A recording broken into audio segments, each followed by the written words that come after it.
तो कहानी की शुरुआत होती है एक बहुत ही मशहूर सिंगर से, जो अब बीमार होकर बिल्कुल बेड से लग गई थी।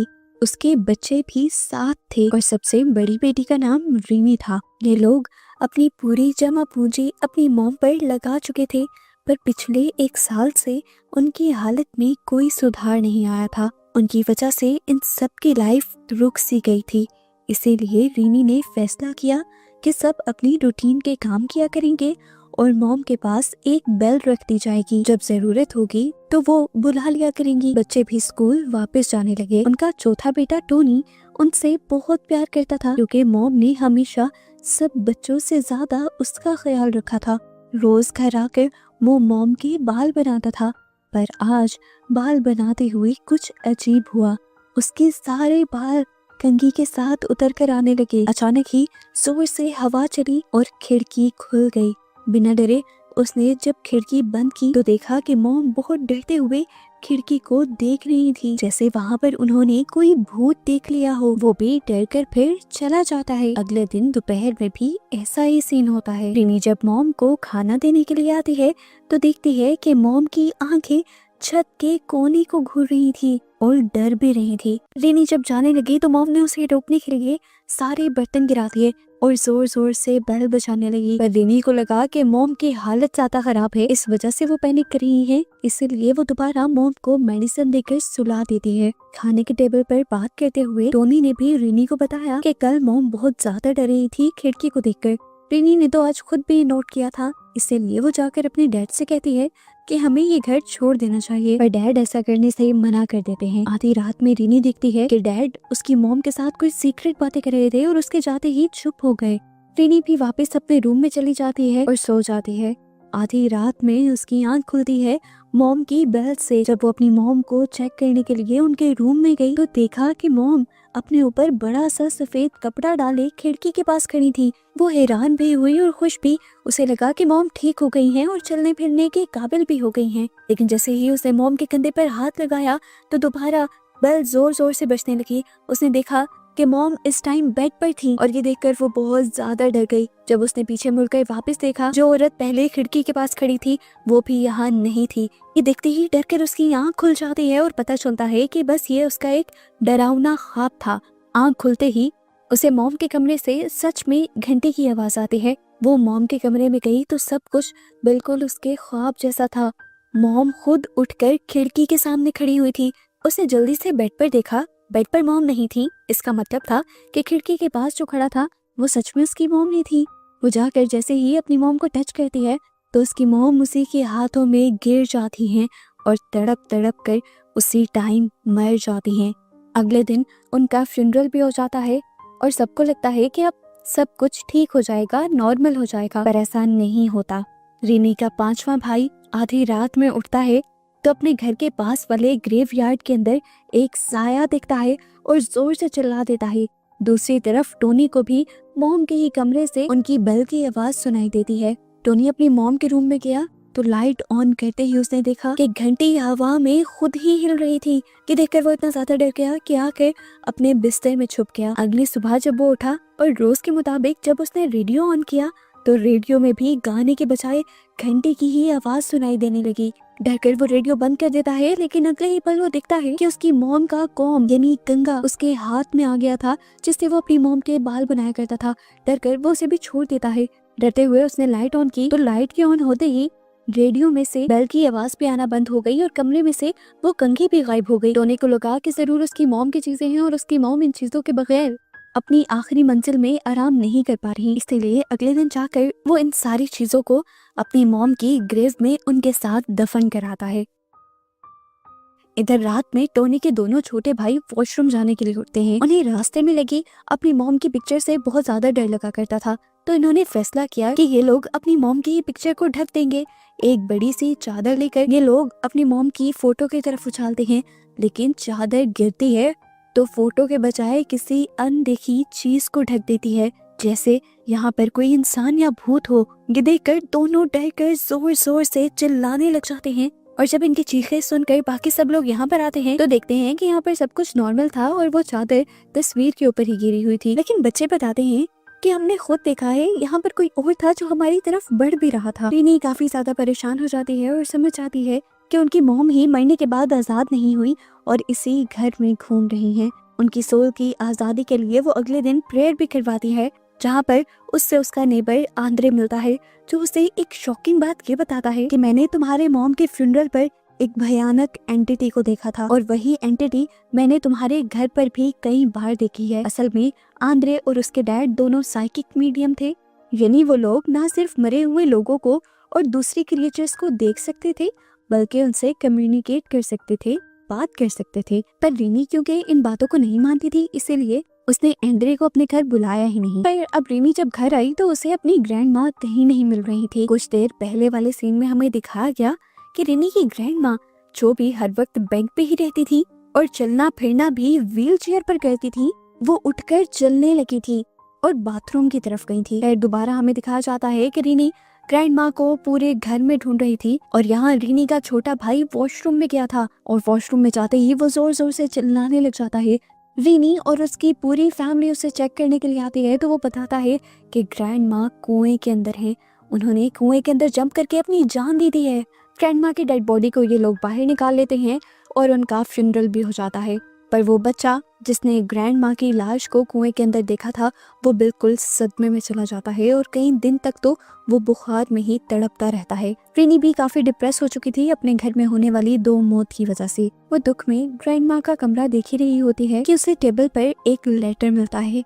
ये लेटर किसी तांत्रिक के लिए लिखा गया था। ये लेटर देखकर रीनी को लगता है कि यहाँ पर जो सब कुछ हो रहा है शायद उसके पीछे कोई और ही बहुत बड़ा राज हो, जैसा आंद्रे कह रहा था। और क्या पता ये राज यही तांत्रिक जानता हो। रीनी जानना चाहती थी कि आखिर उसके घर के साथ हो क्या रहा है, इसीलिए आंद्रे की मदद लेते हुए वो लेटर पे लिखे हुए तांत्रिक के एड्रेस पर चली जाती है। रीनी उसे अपना इंट्रोडक्शन करवाती है और उसे वो लेटर दिखाती है जो उसकी ग्रैंड माँ ने लिखा था। ये लेटर देखकर वो आदमी इन्हें घर के अंदर बुला लेता है और बताता है कि मैं और तुम्हारी ग्रैंड माँ बचपन के बहुत अच्छे दोस्त थे। मैं तुम्हारी ग्रैंड माँ से शादी करना चाहता था पर हमारी शादी नहीं हो पाई, लेकिन उसके बावजूद भी हमारी दोस्ती कभी खत्म नहीं हुई। मैं तुम्हारे घर आता जाता रहता था। अब मैं एक साइकिक था, अपने इर्द गिर्द होने वाली सारी सुपरनेचुरल चीजों को मैं सेंस कर लेता था।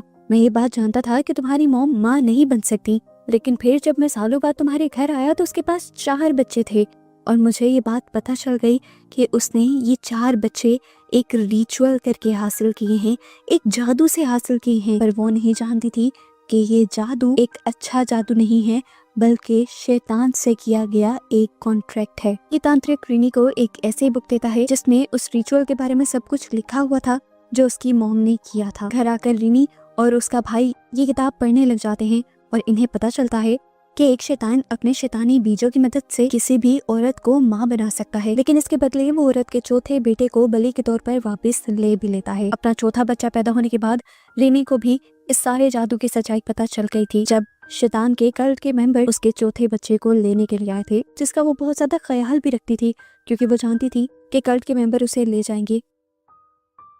उसे लगता था कि ये कल्ट के मेंबर सबसे छोटे बेटे को लेकर जाएंगे, इसलिए वो अपना छोटा बच्चा बदलने के लिए एक के बाद एक बच्चा पैदा करती रही और इस तरह उसके 7 बच्चे हो गए।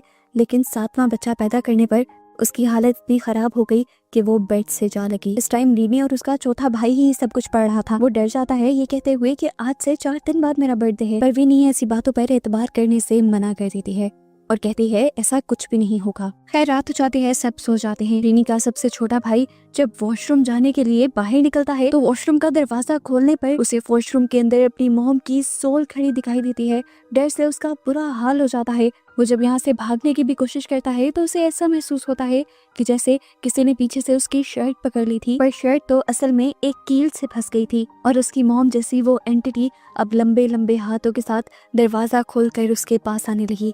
लेकिन वक्त रहते ही उसने अपनी शर्ट छुड़वा ली और वो वहां से भाग गया। पूरी रात डर के मारे उसने ट्रंक के अंदर छुपकर गुजारी और फिर सुबह को बहुत मुश्किलों से ढूंढने के बाद वो रीनी को ट्रंक में सोया हुआ मिला।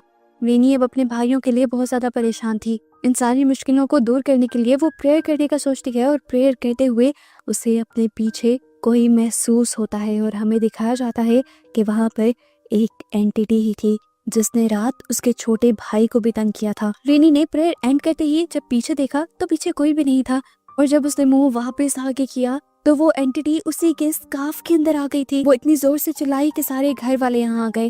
रीनी ने अपने डैड से साफ साफ कह दिया, अब इस घर में रहना बिल्कुल ठीक नहीं है, हम जल्द ही ये घर छोड़ जाएंगे। डर के मारे आज का दिन भी वो इस घर में नहीं गुजारती, बल्कि आंतरिक के घर में रहते हैं। इधर ही पता चलता है कि दोबारा रीनी को उसी तांत्रिक की कॉल आई थी जिसके पास वो अपने ग्रैंड माँ के लेटर के जरिए गई थी। वो रीनी को अर्जेंट अपने घर बुला रहा था, पर रीनी अपने सारे बहन भाइयों को छोड़कर जा नहीं सकती थी। इसीलिए रीनी का आंद्रे काम आसान करता है और कहता है मैं जाकर मिल लेता हूँ। वहाँ जाने पर तांत्रिक आंद्रे को एक लेटर देता है और कहता है कि इसमें मैंने सब कुछ लिख दिया है, रीनी को कहना कि इसे अच्छे से पढ़ ले।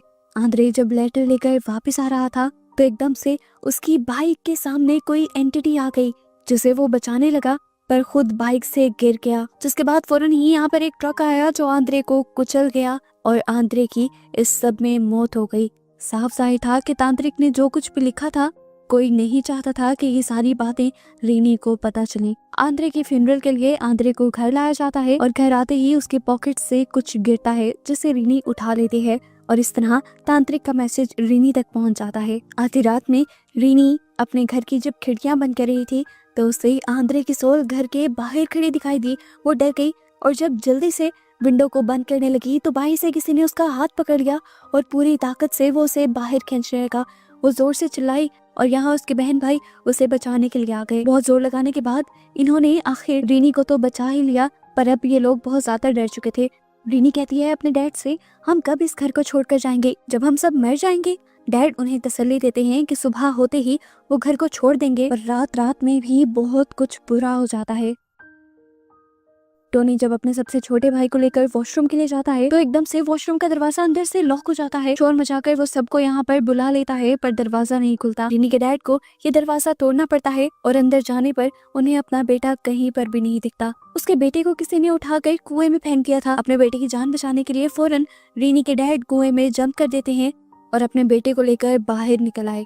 बारिश भी बाहर बहुत तेज शुरू हो गई थी और रीनी ने नोटिस किया कि उनके घर के बाहर बहुत सारे काले कपड़े पहने लोग खड़े थे और इनको बारिश की भी कोई परवाह नहीं थी। रीनी और उसके डैड जानते थे कि ये सैटन स्लेव हैं, शैतान के गुलाम हैं, जो उनके सबसे छोटे भाई को यानी छोटे बेटे को लेने के लिए आए हैं शैतान की बलि के तौर पर कोई भी बाप अपने बेटे को कल्ट के हवाले नहीं करता। रीनी के डैड भी बिल्कुल ऐसा ही करते हैं और घर के सारे खिड़कियां दरवाजे बंद करवा देते हैं। पर अगले ही पल उनके ग्रैंड माँ की चेयर खुद ब खुद चलने लगती है और हवा में उछलकर रीनी के डैड की तरफ गिरती है उसे मारने के लिए। रीनी के डैड अपने आप को और अपने पास मौजूद 2 बच्चों को बचाने के लिए कॉरिडोर के अंदर चले जाते हैं और तभी एक और टेबल उड़ते हुए उनकी तरफ आने की कोशिश करता है। ये सब कोई ना दिखने वाली एंटिटी कर रही थी, वो जानते थे। इससे बचने के लिए वो जब कॉरिडोर का दरवाजा बंद करते हैं तो ये दोनों दरवाजे लॉक हो जाते हैं, जिन्हें रीनी के डैड बार बार खोलने की कोशिश करते हैं पर दरवाजा नहीं खुलता।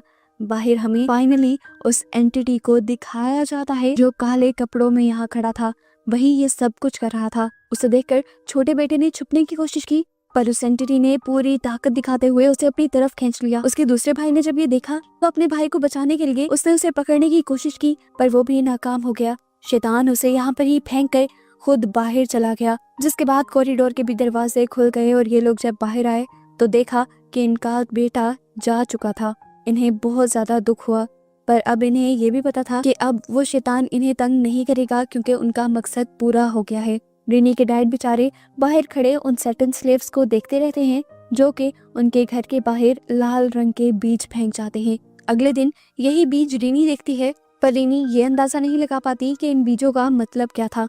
पर अगली रात इनके सोच के उलट दोबारा इनके साथ बुरा होने लगा। वो सैटन स्लेव्स दोबारा इनके घर के बाहर आ गए क्योंकि उन्होंने इनके चौथे बेटे को भी हासिल करना था। आज तो वो जबरदस्ती करने लगे थे, जबरदस्ती इस घर में घुसने वाले थे। रीनी, उसके डैड और सब लोग जबरदस्ती दरवाजे को बंद रखने की कोशिश करते हैं और इतने में इन्हें घर के पिछले दरवाजे पर किसी की आवाज सुनाई देती है। पता चलता है ये वही तांत्रिक थे जो इनकी जान बचाने के लिए आए थे। रीनी के डैड अपने सारे बच्चों को उनकी गाड़ी की तरफ बढ़ने को कहते हैं और फिर खुद भी जब बाहर की तरफ भागने लगते हैं तो देखते हैं कि दरवाजा अभी भी किसी ने रोका हुआ था। ये रीनी की ग्रैंड माँ की सोल थी जो अपनी फैमिली को बचा रही थी और उन्होंने अपनी जान भी इसी मकसद से दी थी कि वो मरने के बाद इन शैतानों से लड़ने की पावर हासिल कर सकें। ये देखते हुए रीनी के डैड जल्दी से जाकर तांत्रिक के साथ उनकी गाड़ी में बैठ जाते हैं और फाइनली ये जगह छोड़ जाते हैं। अब इन्हें लगा था कि सारे खतरे दूर हो गए, पर शैतान कभी भी अपना मकसद पूरा होने से पहले किसी की भी जान नहीं छोड़ते। इन्होंने कुछ ही अरसा शहर के नए घर में सुकून का गुजारा था, तभी इनके यहाँ एक नई नेबर आ गई। ये नेबर हर रोज इनके घर कुछ ना कुछ पका कर लाती थी। इन्हें नहीं पता था कि ये भी सेटन स्लेव है, जो कि उसके घर पर भी वही शैतानी बीज थे जो शैतानी पावर्स को बढ़ाने के काम आते हैं और जिसके जरिए शैतान इंसानों से अपने बच्चे पैदा करवाते हैं। यानी रीनी की फैमिली के ऊपर अभी भी उससे भी बड़ा खतरा आने वाला था जिससे वो लड़ाए थे। और बस यही सब बताते हुए ये मूवी यहाँ खत्म हो जाती है।